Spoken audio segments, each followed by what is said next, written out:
The huge room was filled with strange sounds, alien voices mixed with the noise of translation machines.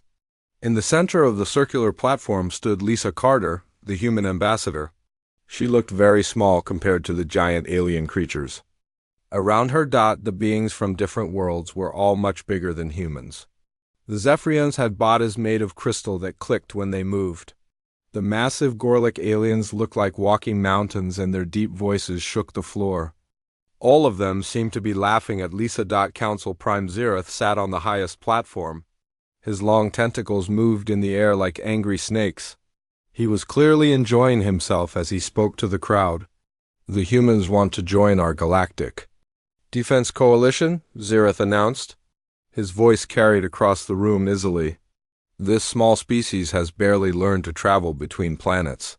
Yet they think they can fight alongside the warriors of 1,000 worlds. Lisa kept her face calm. Even though she could hear the mockery in his voice, she had expected this kind of reaction. Humans had only met aliens 3 years ago. Their technology looked like toys compared to civilizations that had been traveling space for thousands of years. Honored Council, Lisa began. Her voice was clear and strong. Humanity may be new to space, but we have shown we can defend our own star system. Our recent fight against the raider fleets proved our tactical skills. Beautiful music filled the air, but the translation system told everyone it was actually laughter. The Melodian representative was making fun of her. These aliens communicated through songs instead of words. Your species fought off scavengers and pirates, the Melodian sang. Those were not real warriors. The Korth Empire has battleships that could destroy your entire home planet in minutes. General Vex of the Korth Empire leaned forward in his chair. His face was covered in scars, and he looked like a giant lizard with sharp teeth. He was smiling, but it was not a friendly smile. Humans are too weak for real combat, General Vex said. His voice was rough and mean. Your soldiers are soft creatures who only use simple guns. You have no natural armor, no claws, no super strength. You are like prey animals trying to act like predators. The room filled with sounds of agreement from all the different aliens.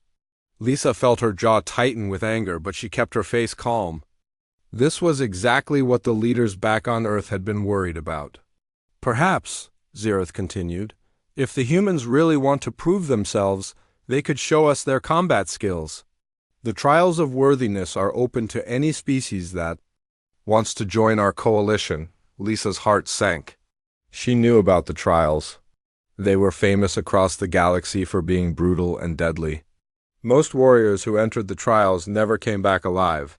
Those who did survive were changed forever by the terrible things they had seen.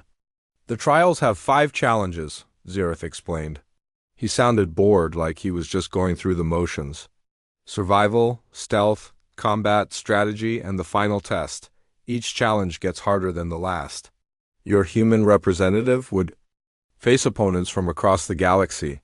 Each one would be a master of war, the Gorlick delegate spoke next. This creature really did look like a living mountain. When he talked, his voice was so deep it made the whole room shake.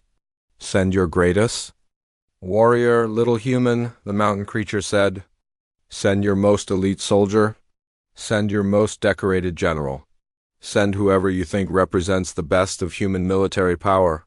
We will show the galaxy why humans should stay in their small corner of space, playing with their primitive toys. Lisa pressed a button on her communication device. She began talking to Earth in a special code that the alien translation systems could not understand. The conversation was quick and brief. When she finished, she turned back to the council. Her expression had changed. Now she looked much more confident. Earth accepts the challenge, she announced. We will send our representative to the trials of worthiness. The chamber exploded with what could only be alien laughter. Several species began making bets on how quickly the human would be killed. Very well, Zeroth said. He was clearly enjoying this moment. Your warrior will have 1 standard galactic week to prepare. The trials will begin on the neutral world of Axiom Prime. I trust your representative understands that failure in the trials often means death. Lisa nodded seriously. Our representative understands the risks perfectly. What the Galactic Council did not know was that Earth had already chosen their representative months ago. Deep in the mountains of Japan, a figure dressed in black clothes received a message and began to prepare. The galaxy was about to learn something important about humanity. Their greatest strength was not in their weapons or their numbers. It was in their ability to become invisible. The alien representatives continued to laugh and joke about the upcoming trials. They made cruel comments about human weakness and how quickly their champion would die. Some aliens were already planning celebrations for after the human was defeated. "I give the human 1 hour in the first trial," said a Centaurian officer. These aliens were known as some of the best warriors in the space. They were 8 feet tall with natural armor and super-fast reflexes. 1 hour is too generous," replied a Zephyrian. These crystal beings could calculate odds faster than computers. "My calculations show the human will be eliminated in 37 minutes. Even the more polite alien species seemed convinced that humanity had sent someone to die, rather than to actually compete. They whispered among themselves about the sad fate that awaited the human representative. Lisa listened to all of this without showing any emotion on her face. She was a trained diplomat and knew how to hide her feelings. But inside she was thinking about the choice Earth had made. Most people expected Earth to send a space marine in powered armor, or maybe a special forces soldier with the latest weapons. Some thought they might send a general with years of combat experience. No one would. Guess what humanity was really planning? The meeting began to wind down. The various alien delegations started to leave, still talking and laughing about the upcoming trials. Some were already making plans to attend the event. It would be entertaining to watch the humans learn their place in the galaxy. As the great chamber emptied, Lisa remained standing on the platform. She was thinking about a conversation she had with Earth's leaders just before coming to this meeting. "Are you sure about this choice?" she had asked. "The galaxy expects us to send our strongest warrior." "We are sending our strongest warrior," the reply had come. "They just do not understand what makes someone truly strong." Now, as Lisa prepared to leave the chamber, she thought about that conversation. The aliens measured strength by size and armor and weapons. They looked for things they could see and count and measure. They had no idea that some kinds of strength could not be seen at all. In a few days, the trials would begin. Representatives from across the galaxy would gather to watch what they expected to be a quick and embarrassing defeat for humanity. They would learn something that day about making assumptions. They would learn that the most dangerous enemy was not always the biggest or the strongest or the most heavily armed. Sometimes the most dangerous enemy was the one you never saw coming. Lisa walked out of the great chamber with her head held high. Behind her, the alien representatives continued their discussions about human weakness and the futility of the upcoming trials. None of them noticed that the shadows in the room seemed a little deeper than usual. None of them realized that somewhere in those shadows something was already watching and learning. The trials had not yet begun, but in a way, they had already started. Earth's representative was coming, and the galaxy would never be the same. The small transport ship from Earth docked at Axiom Prime's space station without much attention. Unlike the massive warships that had brought other species champions, the human craft was tiny. It was barely bigger than a shuttle. This made the galactic community even more sure that humans were weak. Commander Zara Voss was watching the docking from the security office. She was a Centaurian, which meant she was almost 8 feet tall with natural armor covering her body. Her reflexes were so fast that her species was known as some of the best soldiers in the galaxy. She had volunteered to watch the human arrive because she was curious more than anything else. "Docking is complete," said her aide. This was a nervous Talon alien whose many eyes let him watch several computer screens at the same time. "The human ship is asking permission to come aboard." Permission granted," Voss replied. Her voice carried the authority of someone who had never met a challenge she could not beat. "I want to see what these newcomers call a warrior." The airlock door opened, and Voss found herself looking at something she had not expected at all. The human who came out was not the huge super soldier she thought she would see. He was not wearing heavy armor like most species would send. Instead, a man of average height stepped into the station's artificial gravity. He moved with a smooth grace that seemed almost casual. Ryan Nakamura looked like he was in his early 30s. He had dark hair and ordinary features that would let him blend into any crowd on Earth. He wore simple black clothes that seemed to absorb light instead of reflecting it. He carried no visible weapons or armor. His eyes, however, held a depth that spoke of experiences far beyond his apparent age. "I am Ryan Nakamura, representing Earth in the trials of worthiness," he said simply. His voice was quiet but confident. Somehow it seemed to fill the entire docking bay, even though he spoke in a normal tone. Voss blinked her extra eyelids in confusion. "Where is your equipment? Your weapons? Your support team?" Ryan's expression did not change. "I have everything I need." Before Voss could respond, Ryan had moved past her. His steps were so quiet they barely made any sound on the station's metal floors. She spun around, her warrior instinct suddenly alert, but he was already several meters away. He was looking at a wall display with apparent interest. "How did he double quotes," Voss began, then shook her head. The human had moved faster than her enhanced reflexes could track. She had not heard a single sound. Over the next few hours, word spread throughout the station about the human's arrival. Representatives from dozens of species came to look at this strange sight. They wanted to see this warrior who carried no weapons and wore no armor. Their reactions ranged from amusement to complete dismissal. The Korth delegation was especially loud in their mockery. "Look at this pathetic creature," General Vex announced to anyone who would listen. "No battle scars, no enhanced body parts, no visible improvements. How does this species expect to survive even the first trial?" The Melodians composed songs about how foolish human ambitions were. The Crystal Zephyrians calculated that Ryan had less than 1% chance of survival. Even the more polite species seemed convinced that humanity had sent a sacrifice rather than a real competitor. What none of them noticed was how Ryan seemed to be everywhere at once during his time on the station. People saw him in the common areas, the training rooms, and the diplomatic quarters. He was always observing, always learning. Yet, when security looked at their camera footage later, they found gaps they could not explain. Lieutenant Alex Porter was Ryan's military contact and the only other human on the station. He found Ryan on the observation deck looking down at Axiom Prime's surface. The planet below was a mix of different environments, kept that way artificially as testing grounds for the trials. "The Council representatives are taking bets on whether you will survive the first hour," Alex reported. His tone was carefully neutral. "They think Earth sent a diplomat instead of a warrior." Ryan continued studying the planet's surface. His eyes were tracking patterns that only he could see. "Good," he said simply. "Let them think that.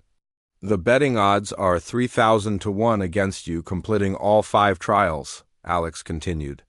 "No one gives humanity any chance of success." For the first time since arriving, Ryan smiled. It was not a reassuring expression. "Then they do not understand what they are dealing with." "And what is that?" Alex asked.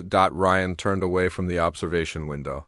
For just a moment, Alex could have sworn his companion had disappeared completely, leaving only shadows and empty space. Then Ryan was back, solid and present, but the afterimage of his absence remained in Alex's mind. "They are about to learn," Ryan said, "that the most dangerous predator is the one you never see coming." As the station's lights dimmed to simulate night, Ryan disappeared into his assigned quarters. What the surveillance systems did not record was how he spent those hours. He studied every map of the trial grounds he could access. He memorized guard rotations and security patterns. He practiced movements that turned his body into liquid shadow. The room he had been given was small and basic, like all temporary quarters on the station. But Ryan did not need luxury. He sat on the floor in meditation pose and began the mental preparations his training required. His master had taught him that the mind was the most important weapon any warrior possessed. Physical strength could be overcome, technology could fail, but a mind that was properly prepared could find victory where others saw only defeat. Ryan thought about the aliens he had observed today. They were all focused on visible displays of power, the Korth with their natural armor and sharp claws, the Gorlaks with their massive size and thick skin, the Centaurians with their speed and reflexes. All of them measured strength in ways that could be seen and counted. None of them understood that true strength often could not be seen at all. His meditation was interrupted by a soft chime from his communication device. It was a message from Earth, sent through encrypted channels that the station's systems could not decode. "The whole world is watching," the message said. "Make us proud." Ryan smiled in the darkness of his room. He would do more than make them proud. He would show the galaxy that humanity's greatest asset was not their technology or their numbers. It was their ability to think differently than everyone else. The next morning, aliens throughout the station were talking about the upcoming trials. Most of the conversation was about how quickly the human would be eliminated. Some were placing bets on the exact method of his defeat. "The first trial is survival in the Crimson Wastes," explained a Zephyrian to his crystal companions. "The environment alone kills most competitors before they face any of the predators." "The human will not last 6 hours," agreed another. "Their species has no natural adaptations for extreme environments." A group of Korth warriors were having their own discussion about Ryan's chances. "He moves strangely," one of them admitted. "I could not track his movements yesterday." "Irrelevant," replied their leader. "Stealth means nothing when you are facing enemies that can smell fear from kilometers away." Throughout all of these conversations, Ryan moved among the aliens like a ghost. He was there but not there, present but unnoticed. He gathered information about the trials that was not in any official briefing. He learned about the personalities and weaknesses of potential opponents. Most importantly, he began to understand how the galactic community thought about warfare. They all approached it the same way, with overwhelming force, advanced technology, and natural advantages. They had never faced an enemy that used subtlety as a weapon. As the day of the trials approached, the excitement on the station grew. Representatives from across the galaxy were arriving to watch what they expected to be humanity's humiliation. Some came for entertainment. Others came to confirm their beliefs about human weakness. None of them realized they were about to witness something that would change their understanding of what it meant to be a warrior. Ryan spent his final hours of preparation in complete silence. He reviewed everything he had learned about the trial environments and his potential opponents. But more than that, he prepared his mind for what was to come. His master had taught him that every battle was won or lost before the first move was made. Victory belonged to the warrior who understood the true nature of the conflict. The aliens thought this was about physical strength and advanced weapons. They were wrong. This was about something much more fundamental.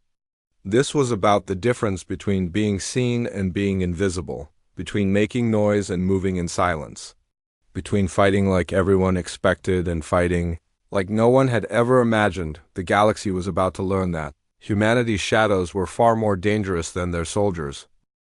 The arena on Axiom Prime was huge beyond imagination. It had been built over hundreds of years, with each section designed to test different kinds of warrior skills.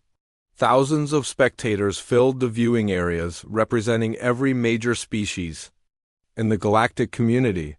The air buzzed with excitement as the trials of worthiness finally began. Trial 1 was called Survival. It lasted 48 hours in a place that pushed competitors to their absolute limits. The chosen battleground was the Crimson Wastes, a desert where temperatures went from freezing cold to burning hot. It was full of predators that had evolved specifically to hunt anything that moved. Ryan stood at the starting point wearing the same simple black clothes he had arrived in. Around him, the other competitors made their final preparations.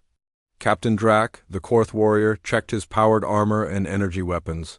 Stoneheart, the Gorlak representative, tested his natural armor that was thick as stone. Shardcutter, the Zephyrian crystal warrior, calibrated his energy weapons. "Begin," announced the computer system, and transport pods launched each competitor into different parts of the wasteland. The galactic audience watched eagerly as tracking systems followed each contestant. Drac immediately began building a fortified shelter, his military training clear in every movement. Stoneheart simply started walking, his massive form crushing obstacles in his path.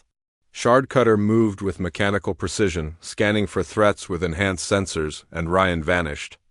"Technical problem," reported the monitoring station. "We have lost the human signal." "Check the life signs monitor," ordered Xerath from his position in the observation area. "Still alive, but we cannot get a visual. It is as if he has become invisible to our tracking systems." What the monitors could not detect was Ryan moving through the wasteland like a ghost made of flesh. He had studied footage from previous years, memorizing how the desert predators moved and hunted.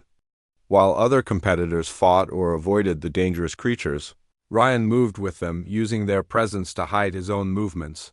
When the massive sandworms came up from underground to attack Stoneheart, Ryan was already gone, he had sensed their approach minutes before they arrived. When the heat-sensing hunters stalked Shardcutter's position, Ryan was somewhere else entirely. His body temperature was controlled through breathing techniques that made him part of the environment. On the second day, disaster struck the other competitors. Drac's fortress was overrun by a pack of razor-backed predators, forcing him to fight. A running battle that used up his weapons and damaged his armor. Stoneheart became trapped in a pit designed to test problem-solving skills. Shardcutter's energy signature attracted every predator within 50 kilometers, yet through it all, the human remained undetected, completing the survival objectives with an efficiency that confused the observers. When the 48 hours ended, Ryan appeared at the pickup point exactly on schedule. He looked as if he had spent the weekend on a peaceful camping trip. "Impossible," muttered General Vex. "The tracking systems must have broken." Trial 2 was stealth. The goal was to infiltrate a heavily guarded fortress and steal a specific item without being detected. The facility was defended by the galaxy's most advanced security systems and patrolled by elite guards from multiple species. This time, the observers were determined to track the humans' progress. They deployed additional sensors and had teams of specialists monitoring the security footage. Surely, they reasoned, this primitive species could not overcome technology that had been perfected over thousands of years. Ryan studied the fortress for exactly 17 minutes, then walked directly to the main entrance. What happened next became legendary. Ryan did not climb walls or hack computer systems. He did not fight guards or disable alarms. Instead, he simply stopped existing as far as the facility's defenses were concerned. Guards looked directly at him and saw nothing. Motion sensors registered no movement as he passed. Detecting cameras found no warm body. Pressure plates remained inactive under his feet. He moved through the fortress like a memory of someone who had never been there. The observers watched in growing amazement as their most sophisticated detection equipment failed to register any sign of break-in. Then, without warning, Ryan appeared in the facility's most secure vault, took the target item, and vanished again. "How is this possible?" demanded Xerath, his tentacles writhing in frustration. The facility's chief of security, a Centaurian like Commander Voss, reviewed the footage frame by frame. "There is no record of any break-in. According to our systems, no one entered the vault. The item simply stopped existing in its original location and appeared at the pickup point." Trial 3 was combat.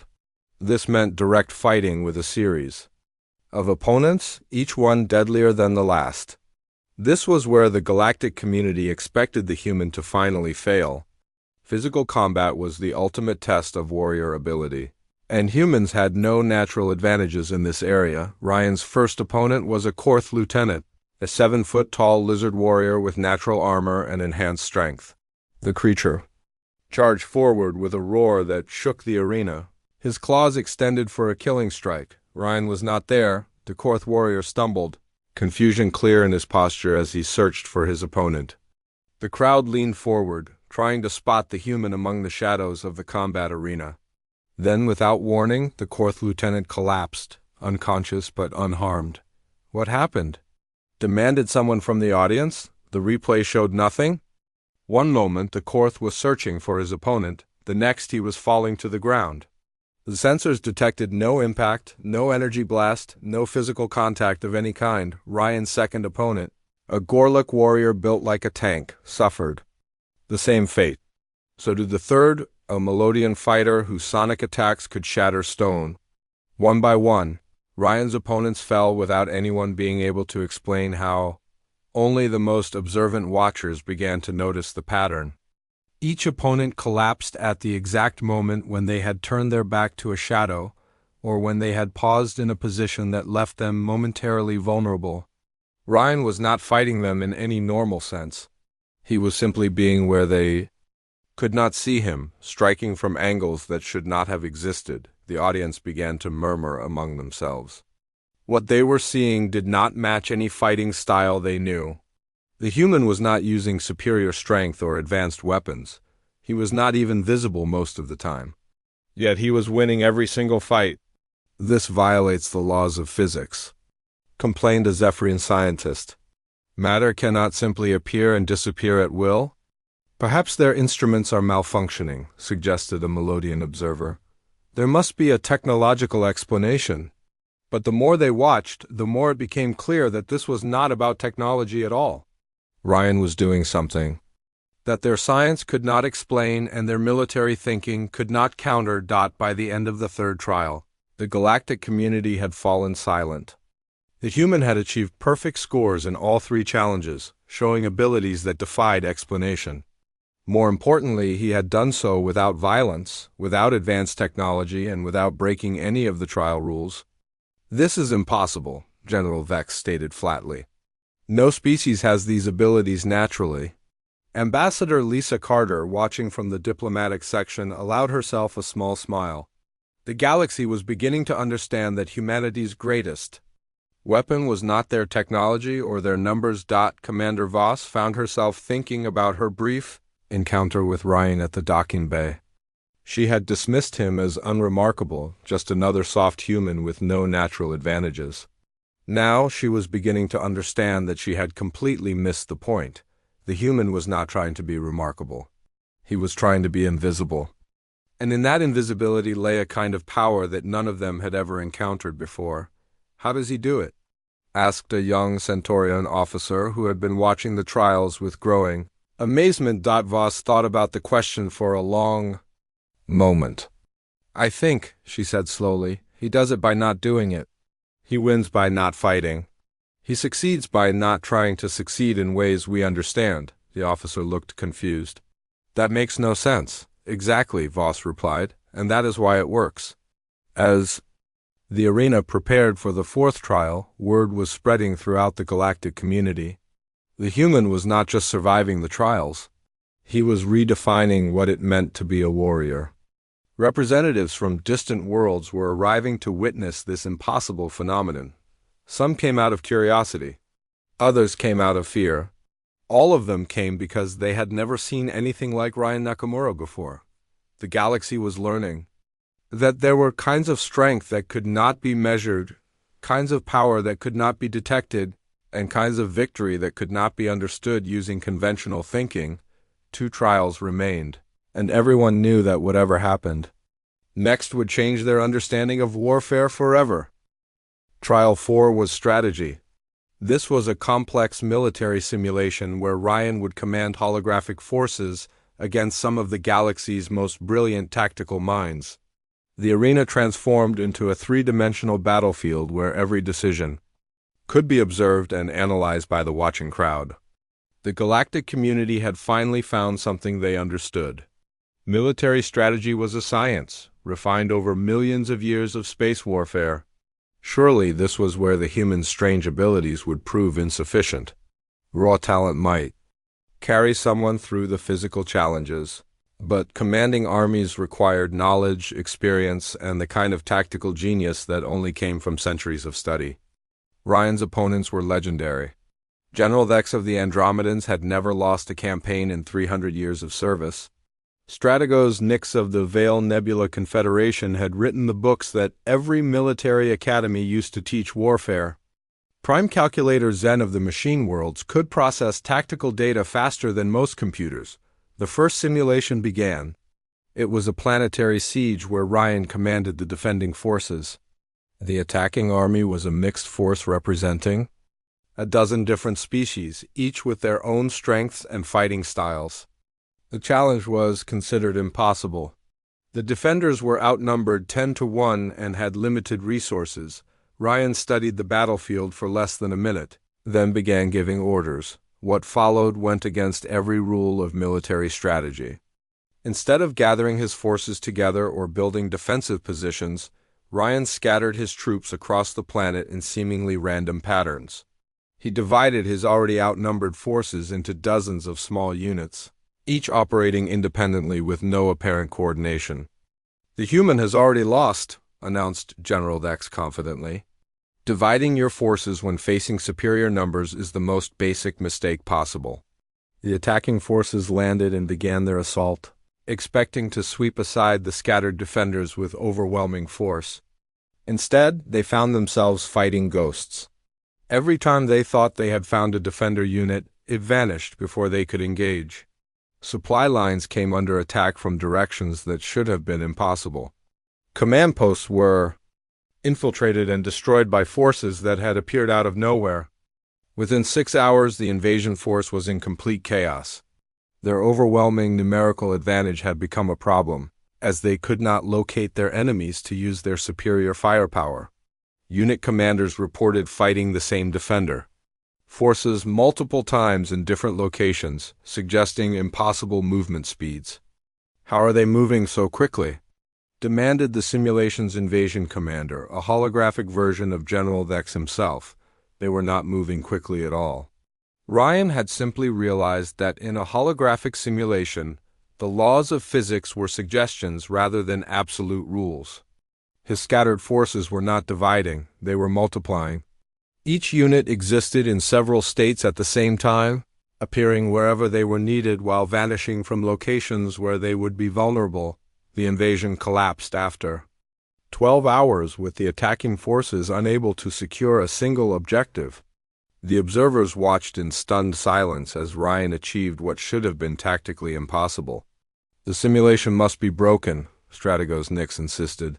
"Those tactical patterns violate basic principles of military science." The second simulation was even more challenging. It was a space battle where Ryan commanded a small fleet against superior forces. This time, his opponents were certain they understood the rules. Space combat followed strict laws based on physics, weapon ranges, and shield capabilities. There was no room for the kind of unconventional tactics that had won the planetary siege.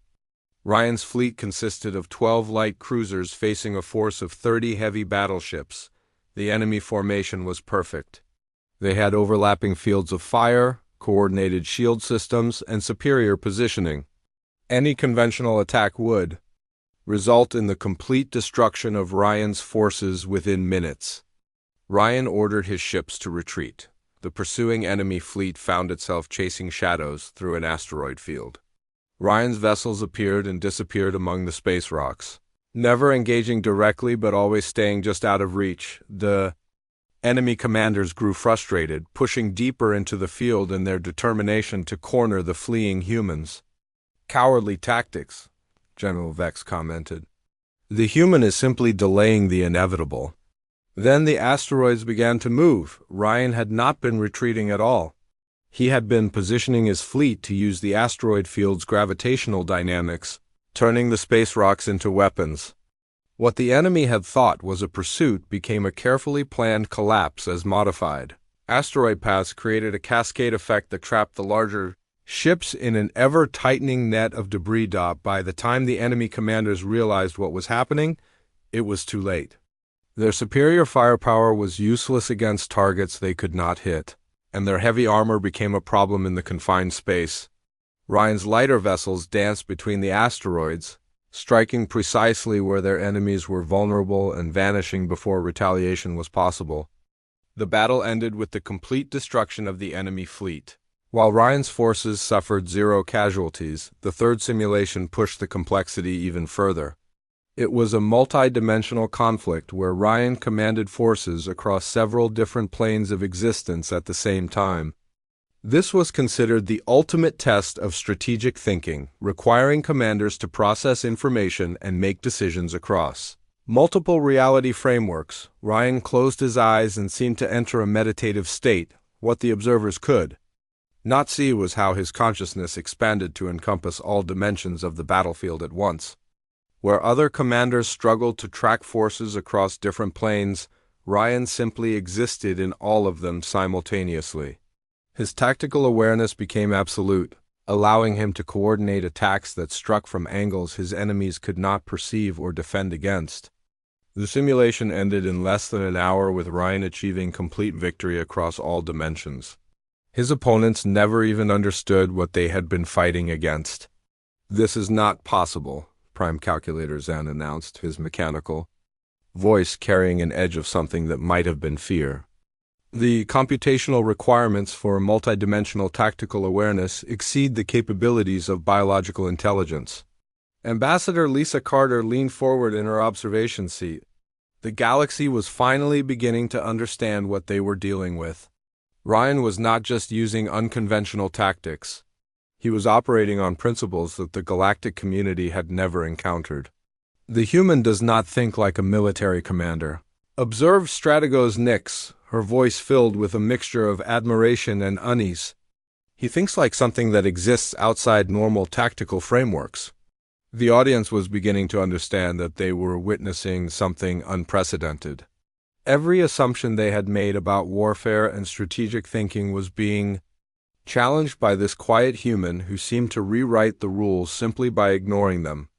Commander Voss found herself thinking about her military training.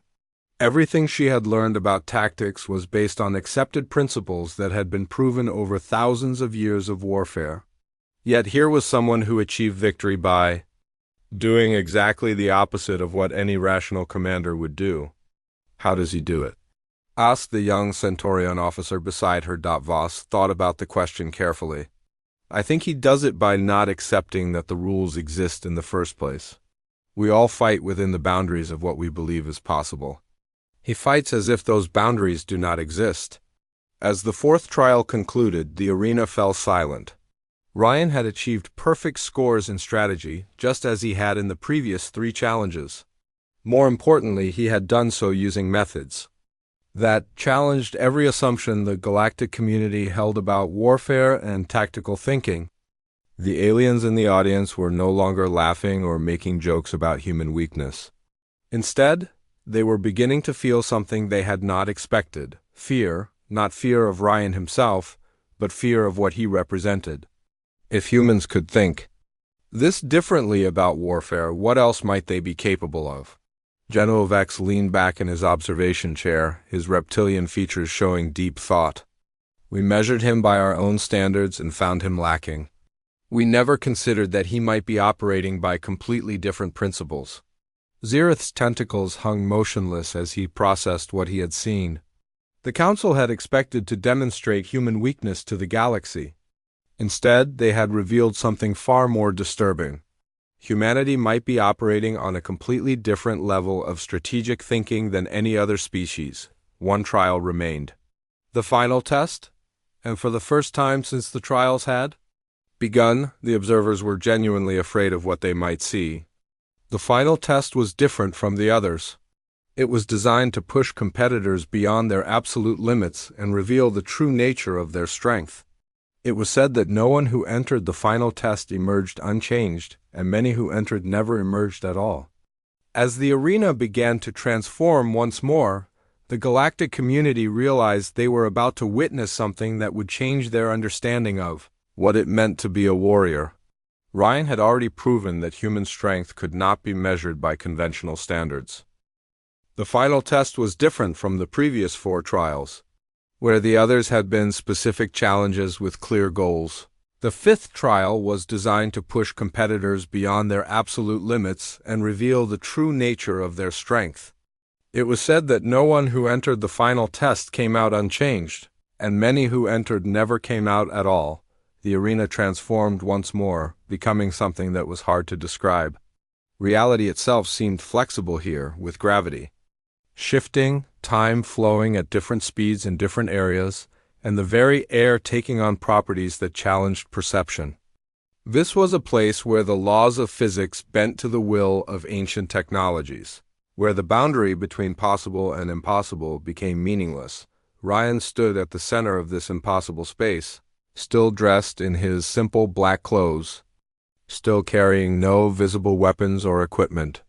Around him, the arena began to create challenges that drew from his deepest fears and desires, making personalized trials that would test not just his abilities but his very soul. The first challenge appeared as an army of shadows, each one bearing his own face but twisted with evil intent.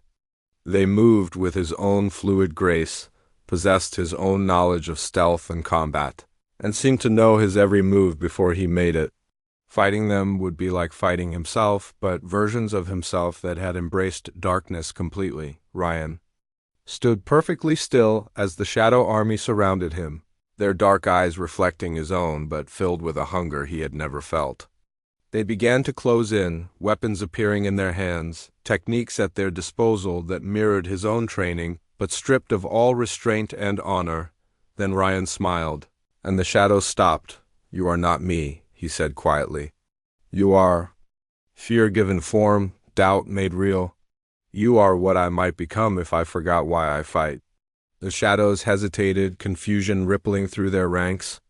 Ryan continued speaking, his voice carrying the weight of absolute certainty.